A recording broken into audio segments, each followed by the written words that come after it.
সুপ্রিয় দর্শক, আসসালামু আলাইকুম। আপনাদের সবাইকে স্বাগত জানাচ্ছি এখনকার আলোচনা। আপনাদের সঙ্গে আছি আমি সিরাজুল ইসলাম। দর্শক, অনেকগুলো গুরুত্বপূর্ণ খবর আছে। একটা খবর হচ্ছে সৌদি আরব, তুরস্ক এবং পাকিস্তান যে জোট করলো, সামরিক জোট, সেই জোটে কেন ইরান যোগ দিল না, এবং এখন বলা হচ্ছে যে ইরান যোগ দেবেও না। তার কারণ কি?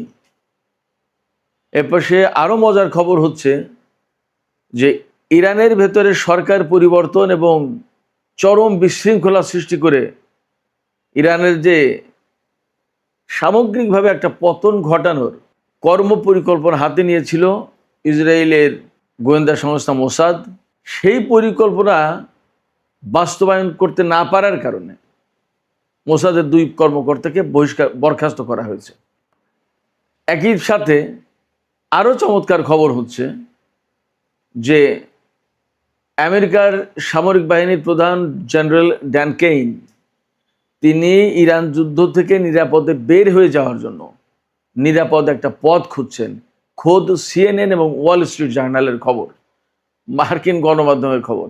আর মোসাদের যে খবর বললাম সেটা ইসরায়েলের চ্যানেল 12 প্রকাশ করেছে প্রথমে, তারপরে সেই খবর টাইমস অফ ইসরায়েল প্রকাশ করেছে। আমার কোনো বানানো গল্প না। এরপরে ইরানের প্রেসিডেন্ট মাসুদ পেজেশকিয়ান বলছেন ইরান কোনো শক্তির কাছে, কোনো চাপের কাছে নতি স্বীকার করবে না। ইরান তার যে সামরিক সক্ষমতা, এটা কারো কাছে সারেন্ডার করবে না। At the same time Iran এও জানিয়েছে ওমানের সাথে তার হরমুজ প্রণালী সংক্রান্ত যে সমঝোতা, সেটা কমপ্লিট হয়েছে, ফাইনাল হয়েছে, এবং সেই ব্যাপারে হাইয়েস্ট অথরিটি ইরানের, তারা অনুমোদন দিয়েছে। সুপ্রিয় দর্শক, এই চমৎকার কয়েকটি বিষয় নিয়ে এখনকার আলোচনা আপনাদের সঙ্গে আছি আমি সিরাজুল ইসলাম। আশা করি আপনারা শেষ পর্যন্ত সঙ্গে থাকবেন। ভিডিও ভালো লাগলে লাইক, কমেন্ট, শেয়ার করবেন, আর চ্যানেলটি সাবস্ক্রাইব করে সাথেই থাকবেন। চলুন দর্শক, আমরা বিস্তারিত আলোচনা করি। প্রথম আলোচনা যেখান থেকে করতে চাই সেটি হচ্ছে, যেহেতু মক্কা চুক্তি, মুসলিম নেটো জোট গঠনের একটা ব্যাপার স্যাপার আছে, সেটা খুবই গুরুত্বপূর্ণ, এবং বলা যায় ইরান যুদ্ধকে কেন্দ্র করে এই ঘটনা ঘটল, সো কল্ড মুসলিম নেটো জোট। অথচ সেই ইরান এই জোটে যোগ দিল না বা জোটে নেই, এবং এখন জানা যাচ্ছে যে তারা ভবিষ্যতে হয়তো যোগ দেবেও না। এর কারণ কি? আমি গতকালকে 2টো ভিডিওতে এই সৌদি, তুর্কি এবং পাকিস্তানের জোট নিয়ে কথা বলেছি। আজকে আর এই প্রসঙ্গে বিস্তারিত কথা বলবো না, শুধু ইরানের প্রশ্নটা আলোচনা করব যে ইরান কেন নেই। আমি তার আগের একটা গুরুত্বপূর্ণ তথ্য জানাই, তাহলে বুঝতে পারবেন আপনারা যে ইরান কেন নেই।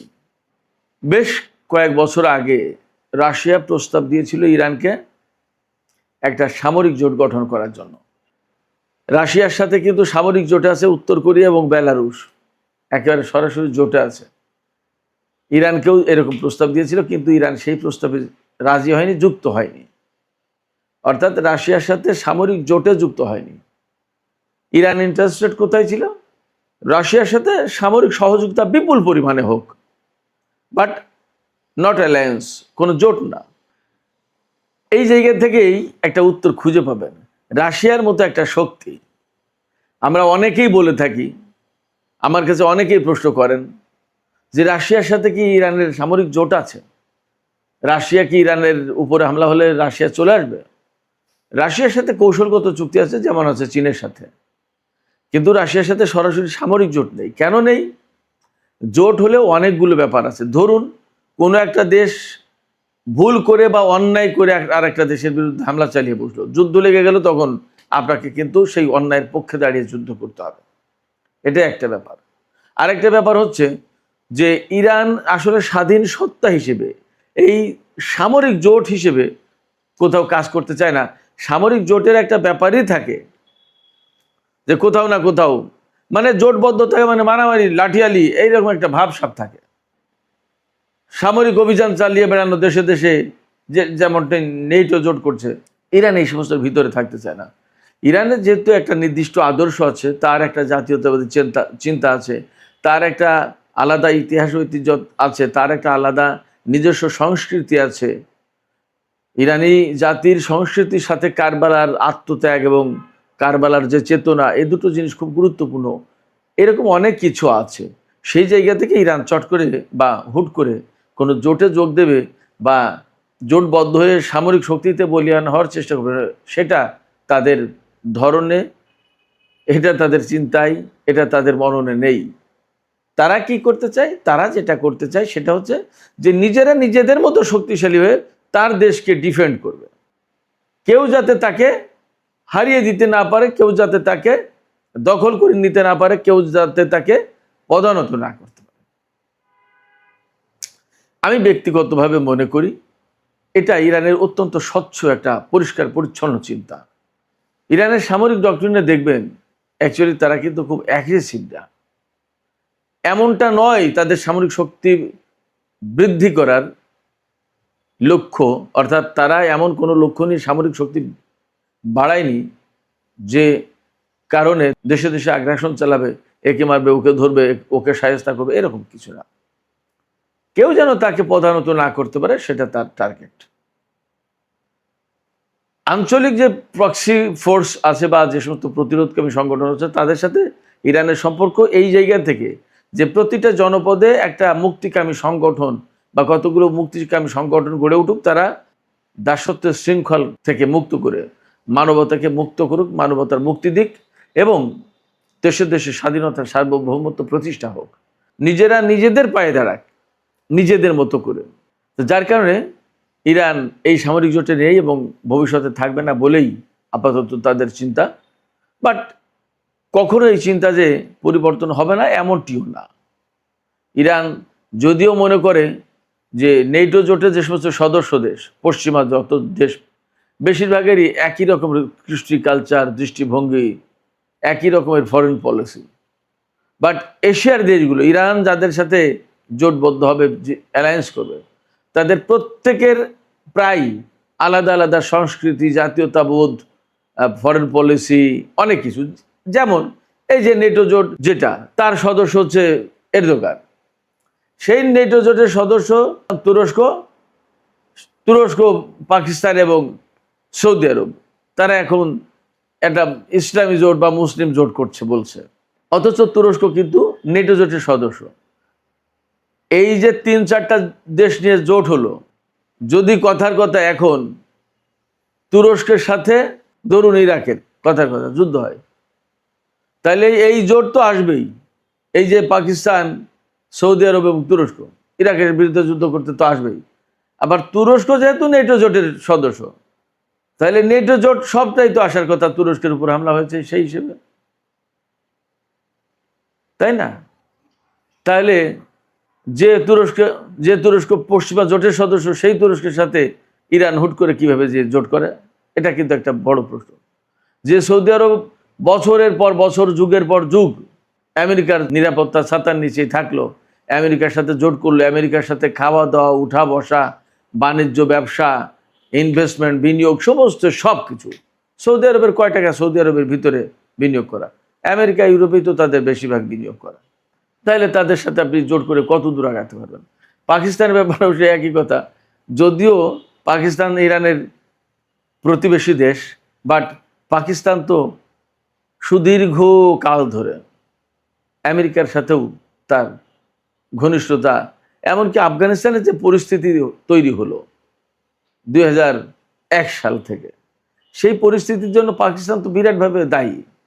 পাকিস্তানের যে জেনারেল মুশারফের সরকার, সামরিক সরকার ক্ষমতায় ছিল, তারা তো আমেরিকাকে সুবিধা দিয়েছে। তাহলে এই যে এরা জোটবদ্ধ হলো, এরা তো আমেরিকার প্রভাবের বাইরে না কেউ। এদের সাথে ইরান কিভাবে জোট করে সেই প্রশ্ন থেকে যাচ্ছে। যার কারণে এদের নেচার, এদের ধরন, কায়দা কানুন, স্বভাব, আচরণ, অনেক কিছুতেই পরিবর্তন যদি না আসে, তাহলে ইরানের পক্ষে এই সামরিক জোটে যোগ দেওয়া সম্ভব হবে না। সুপ্রিয় দর্শক, এবার চলুন মোসাদ প্রসঙ্গে কথা বলি।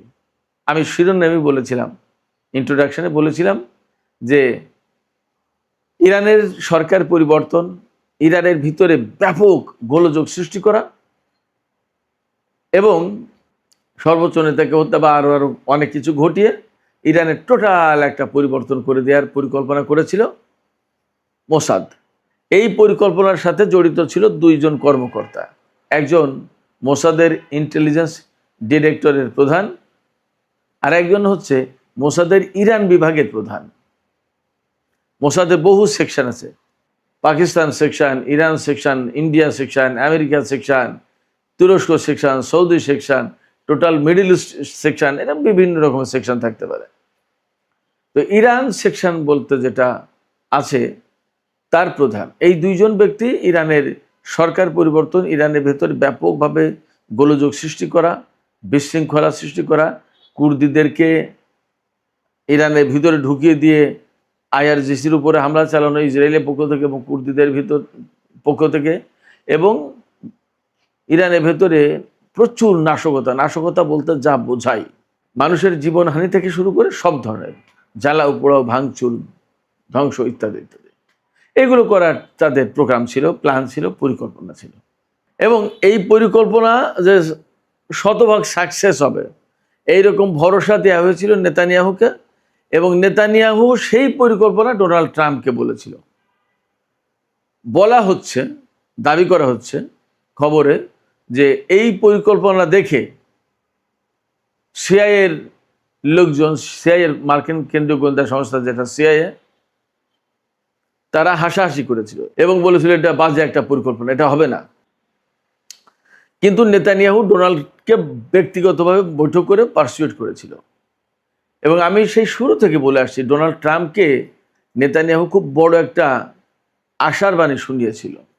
সেই আশার বাণীটা হচ্ছে যে শেষ জামানায় একজন খুব খারাপ একজন শাসক আসবে, সেই খারাপ শাসক হচ্ছে ইরানের আলী খামেনি, সাবেক সর্বোচ্চ নেতা আয়াতুল্লাহ আলী খামেনি। আর তাকে একজন হত্যা করবে, একজন খ্রিস্টান রাজা, কিং, সেই কিং হচ্ছেন আপনি ডোনাল্ড ট্রাম্প। আপনি তাকে হত্যা করলে এই যে বাইবেলের যে বর্ণনা, সেই বর্ণনার কিং আপনি হয়ে যাচ্ছেন, স্বর্গে চলে যাবে ডোনাল্ড ট্রাম্প। এদের কিন্তু স্বর্গ নরক এগুলো তো বিশ্বাস আছে, খ্রিস্টান ইহুদি এরা তো আল্লাহ খুদাই বিশ্বাস করে। আরেকটা আশা দিয়েছিল, আমি শুরু থেকে বলে আসছি, সেই আশাটা হচ্ছে যে ইরানকে কবজা করতে পারলে পুরো মধ্যপ্রাচ্য কাত, আর কিচ্ছু করা লাগবে না। এখানে প্রচুর পরিমাণে সম্পদ আদি ইত্যাদি ইত্যাদি যত যা কিছু আছে সমস্ত সব কিছুর একচেটিয়া মালিক আমেরিকা, ডোনাল্ড ট্রাম্প, যা পৃথিবীর কোনো সরকার প্রধান, রাষ্ট্রপ্রধান করতে পারেনি, ডোনাল্ড ট্রাম্প সেটা করে দেবে। এই কথা বলার পরে ফুলে ফেপে মোটা হয়ে উঠলো ডোনাল্ড ট্রাম্প। এমনি তো উনি একটু মোটা ফ্যাটম্যান, ফুলে ফেপে মোটা হয়ে গেলো, ওই যে ফলে না। এরপরে আর তাকে আমেরিকার কোনো কর্মকর্তা, গোয়েন্দা সংস্থার লোকজন তাকে আর থামাতে পারেনি, ডোনাল্ড ট্রাম্পকে। ইরানের উপর হামলা চালিয়ে দিয়েছে। এবং ওই পরিকল্পনায় ডোনাল্ড ট্রাম্পকে আর একটা কী বলেছিল নেতানিয়াহু, ডোনাল্ড ট্রাম্প কিন্তু ইসরায়েলকে বাঁচানোর জন্য, শক্তিশালী করার জন্য, মধ্যপ্রাচ্যে তার প্রভাব প্রতিপত্তি বিস্তার করার জন্য এই যে আব্রাহাম অ্যাকর্ড এনেছে, অনেক কিছু করে। নেতানিয়াহু বলেছিল যে আপনি ইরানের সম্পদ আদি থেকে শুরু করে মধ্যপ্রাচ্য কন্ট্রোল করবেন, আর আমি এখানে বৃহত্তর ইসরায়েল প্রতিষ্ঠা করবো, আমার একটা ইসরায়েল রাষ্ট্র দরকার বড়। তো ইরানকে ডিমলিশ করে দিলে আর কিচ্ছু লাগে না, সব তো শেষ। এই পরিকল্পনায় দুইজন শুরু করলো যুদ্ধ ইরানের বিরুদ্ধে। এবং যুদ্ধ শুরু করার পর 28শে ফেব্রুয়ারি থেকে প্রথম দিনেই তো ইরানের সর্বোচ্চ নেতা থেকে শুরু করে সেনা কমান্ডার, মন্ত্রী, মিনিস্টার অনেক কিছু হতে গেলো। সাথে সাথে শিশু স্কুলেও হামলা চালিয়ে 160-170 জনকে তো দুনিয়া থেকে বিদায় করে দিল। একদম প্রথম দিকে তো বহু হতাশবাদী মানুষ তারা ধরে নিয়েছিল যে ইরান শেষ, আর সম্ভব না। কিন্তু ইরানের বাহিনী, সামরিক বাহিনী যে এইভাবে ঘুরে দাঁড়াবে এবং প্রতিরোধ করবে এবং আজকের এই অবস্থায় আসবে, এটা অনেকের ধারণা ছিল না। তো ইরানের সামরিক বাহিনী, বিশেষ করে আইআরজিসি, যাদের মূল দায়িত্ব বিপ্লব রক্ষা করা, তারা ঘুরে দাঁড়ালো এবং অসম্ভব শক্তিমত্তা নিয়ে ইসরায়েল এবং আমেরিকা যে ইরানের উপর হামলা চালালো, সেগুলো অনেকটা প্রতিহত করলো, ঠেকালো, এবং তারা পাল্টা হামলা চালালো। যতটা ঠেকালো তার চেয়ে বেশি মাত্রায় আরো পাল্টা হামলা চালালো। ইরানের সামরিক বাহিনীর স্ট্র্যাটেজি ছিল এই যে ওরা হামলা চালাচ্ছে আমাদের উপর, আমরাও যদি ওদের উপর হামলা চালাই পাল্টা, এবং ওদের সামরিক সক্ষমতা বিশেষ করে ঘাঁটি, ওদের বিমান, এগুলো যদি ধ্বংস করে দিতে পারি, তাহলে ওরা হামলা চালাবে কি দিয়ে, কোথায় থাকবে? তখন হামলা চালানোর মতো অবস্থা থাকবে না। অতএব কাজ ওইটাই করতে হবে। এবং তারা একদম চোখ বন্ধ করে মার্কিন ঘাঁটি ধ্বংস করার মিশন নিয়ে মাঠে নামলো, শুরু করে দিল। এবং আপনারা দেখেছেন, আমার গল্প না, আমেরিকার গণমাধ্যমে কি কি বলছে, কত বিমান তাদের ধ্বংস হয়েছে, কত ড্রোন ধ্বংস হয়েছে, F-15, F-16, F-35, যত যত গর্বের জিনিস, যেটা ইরানের আকাশে প্রবেশ করেছে ওইটাই মেরে দিয়েছে। কিছু কিছু পালিয়েছে। প্রসঙ্গক্রমে বলে রাখি, গত পরশুদিন ইরানে একটা প্রদর্শনী হয়েছে। সেই প্রদর্শনীতে F-15, F-35, KC-130 হারকিউলিস বিমান, আমেরিকার সর্বাধুনিক ড্রোন, ইসরায়েলের হেরমেস ড্রোন, এগুলো প্রায় অনেকটা অক্ষত অবস্থায় নামিয়েছে বা ভূপাতিত করেছে। এই সমস্তগুলোর প্রদর্শনী করেছে ইরান, যে এইগুলো আপনারা ধ্বংস করেছে, দেখো। আমি আপনাদেরকে বলি, আরও অনেক কিছু প্রদর্শনী আপনারা পাবেন, অনেক কিছু বাকি আছে। ইরানের হাতে অনেক কিছু আছে, ওয়েট, দেখতে পাবেন, অনেক কিছু আছে। আমেরিকা এমনি এমনি ইরানের কাছে নত হচ্ছে না। এই যে যুদ্ধ থেকে নিরাপদে সরে যাওয়ার চেষ্টা করছে, এমনি এমনি না। যাই হোক, তো তাদের পরিকল্পনা ব্যর্থ করে দিয়েছে অনেকটাই। অনেকটা কি মানে ব্যর্থ করেছে কি সফল করেছে আপনারা তো দেখছেন, আপনারাই বলেন। যার প্রেক্ষাপটে ইরানের সামরিক বাহিনীর বা IRGCর এই প্রতিরোধের মুখে ইরানের হয়তো সর্বোচ্চ নেতাকে বা আরো কিছু কিছু কর্মকর্তাকে পৃথিবী থেকে বিদায় দেওয়া গেছে, বাট যে টার্গেট নিয়ে তারা এসেছিল তার একটাও পূরণ হয়নি। না সরকারের পরিবর্তন হয়েছে, না তাদের পরমাণু কর্মসূচি ধ্বংস করতে পেরেছে, না তাদের ক্ষেপণাস্ত্র কর্মসূচি ধ্বংস করতে পেরেছে, না একটা তাদের মন মতো পুতুল সরকার বসাতে পেরেছে। বরং উল্টো আরো কি কি ঘটেছে, হরমুজ প্রণালী আটকে দেওয়া থেকে শুরু করে এখন দেখেন, আপনারা তো দেখতে পাচ্ছেন। মানে ধরুন, শিয়াল যদি মুরগি ধরতে যায়, আর যদি আপনি মুরগি ব্যবহার করেন তাকে ফাঁদ হিসেবে, তাহলে তো শিয়াল তো মুরগির লোভে ঢুকে গেল ফাঁদে, এবার আটকে গেল, তারপরে কি করবে? শিয়ালকে ধরে আপনারা কি করবেন? ইরান সেইটা করেছে, যার কারণে এখন হরমুজে আটকা। আপনারা চিন্তা করেন যে আমেরিকার সামরিক বাহিনী, নৌবাহিনী, যাদের জাহাজ দেখলে মানুষের পিলে চমকে যায়। ডোনাল্ড ট্রাম্প বলেছিল না যুদ্ধের আগে যে জেরাল্ড আর ফোর্ড, আব্রাহাম লিঙ্কনের মতো বড় বড় জাহাজ, বিশ্বের লার্জেস্ট এয়ারক্রাফট ক্যারিয়ার, এগুলো মোতায়েন করার পরেও ইরান কেন ভয় পাচ্ছে না, আমি বুঝতে পারছি না।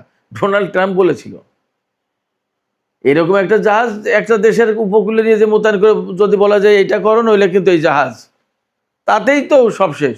আর সেখানে এই দুই জাহাজ, তাদের সাথে সাবমেরিন ডেস্ট্রয়ার, ফ্রিগেট, করভেট, কত কিছু, টোমাহক ক্রুজ ক্ষেপণাস্ত্র, আপনার army tactical missile, precision strike missile, third patriot, F-16, F-15, F-18 Hornet, F-22 Raptor, F-35, KC-130, 117, KC-46, কত কিছু, বাবা রে বাবা।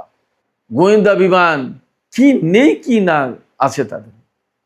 তার তুলনায় ইরানের কি ছিল, কি আছে, কেউ জানেই না, বিশ্বাসও করতে চায়নি।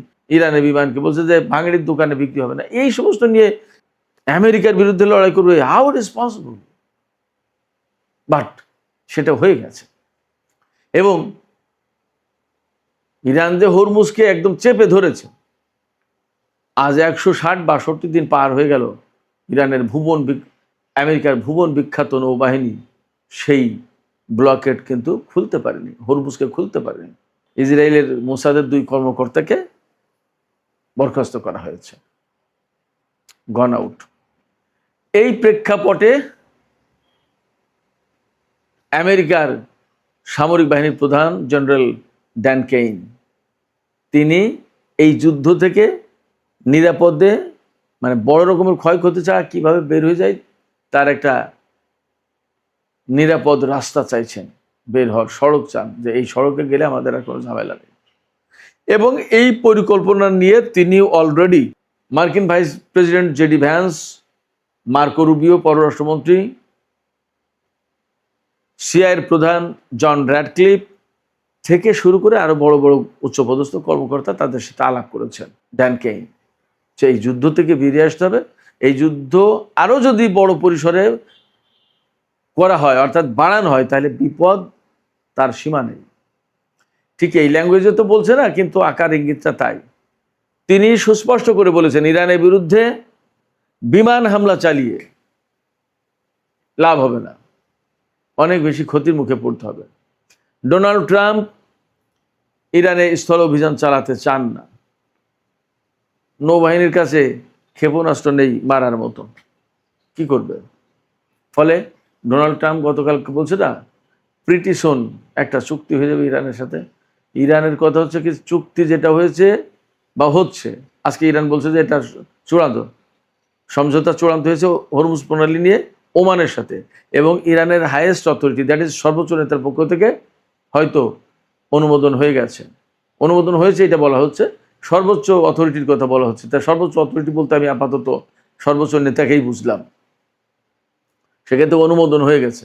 এখন যে কোনো সময় চুক্তি ঘোষণা দিয়ে দেবে, এবং ইরান পরিষ্কার করে বলেছে এই চুক্তির কোনো মতেই পার্ট নয় আমেরিকা। অর্থাৎ এই চুক্তি হলে আমেরিকার জন্য যে হরমুজ প্রণালী খুলে গেল, নট দ্যাট। যতক্ষণ পর্যন্ত আমেরিকা ওইখান থেকে ব্লকেড না তুলবে, হরমুজ প্রণালীর আশপাশ থেকে ব্লকেড না তুলবে, যতক্ষণ পর্যন্ত তার সমস্ত সামরিক বাহিনী প্রত্যাহার না করবে, যতক্ষণ পর্যন্ত ইরানের উপর থেকে নিষেধাজ্ঞা প্রত্যাহার না করবে, ইরানের বিদেশে আটকে থাকা সম্পদ ছেড়ে না দেবে, $300 বিলিয়ন যে ফান্ড ক্রিয়েট করতে চেয়েছিল সেটা না দেবে, আরো নতুন অনেক কিছু শর্ত যুক্ত হবে, এই সমস্তগুলো না করবে, ততক্ষণ পর্যন্ত ইরান এই হরমুজ প্রণালী ছাড়বে না। তাতে কে কি করবে? চীন কিন্তু ইরানকে সমর্থন দিয়ে দিচ্ছে যে হরমুজ প্রণালী ইরানের সার্বভৌম জায়গা, এটা সে কন্ট্রোল করবে, করুক। এবং চীনের জন্য ঘোষণা দিয়েছে ইরান যে চীনের কোনো জাহাজের কাছ থেকে আমরা টোল বা ফি কিছু নেব না, বাস, ক্লিয়ার। চীন পক্ষে, রাশিয়ার এখানে খুব একটা আসার প্রয়োজন নেই। বাকি ইসরায়েল এবং আমেরিকার জাহাজ চলতে পারবে না হরমুজ প্রণালী দিয়ে, সেই জন্য ইরানের পক্ষ থেকে সংসদে বিল আনা হচ্ছে। এই পরিস্থিতিতে ইরান যুদ্ধ থেকে আমেরিকা যদি নিরাপদে সরে যেতে চায়, তাহলে একদম চুপিসারে কোনো কথা না বলে, আমার যা মনে হচ্ছে, একদম লোকজন তাদের সেনাবাহিনীকে সরিয়ে নিয়ে যাওয়া দরকার, শুধু ইরানের আশপাশ থেকে না, পুরো মধ্যপ্রাচ্যে যত ঘাঁটি আছে সব জায়গা থেকে, তা না হলে ইরান সেই সব জায়গায় হামলা চালাতে পারে।